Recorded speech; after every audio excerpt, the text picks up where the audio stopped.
If you're a hypnotist or you're studying hypnosis, one of the most important concepts you can learn is the concept of heteroaction. Now, this is a word that not many hypnotists know, even if they've been doing hypnosis for years, and it goes back to Dr. Andre Weitzenhofer in the mid-1950s.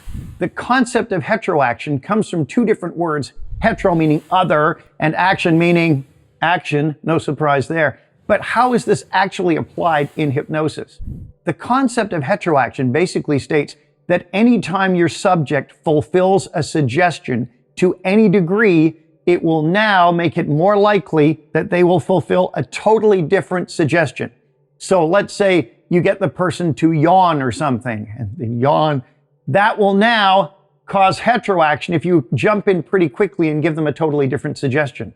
It's amazing how the brain goes with this. It's like it starts to open a door, and then every subsequent suggestion causes another response.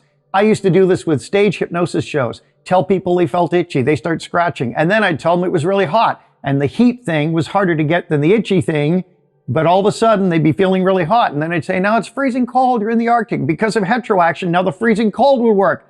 And we're building on previous suggestions. Every time they fulfill even a part of a suggestion, you're beginning to get heteroaction. And this is the whole point of suggestibility tests at the beginning of a stage hypnosis show, or some people do them in therapy. If I tell a person their hands are locked and they can't get them apart, it's not to check if they're suggestible. I already know they're suggestible because they're human beings.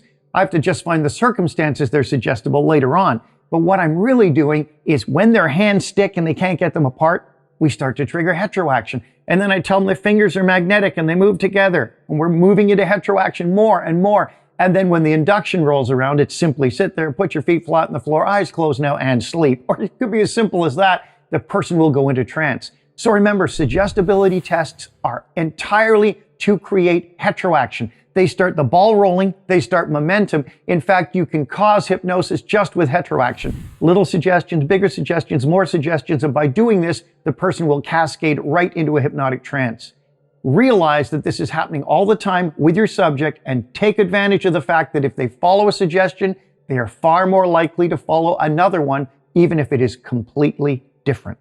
For more information on hypnosis, check out Mike Mandel Hypnosis Academy, and you'll see it in the description below this video.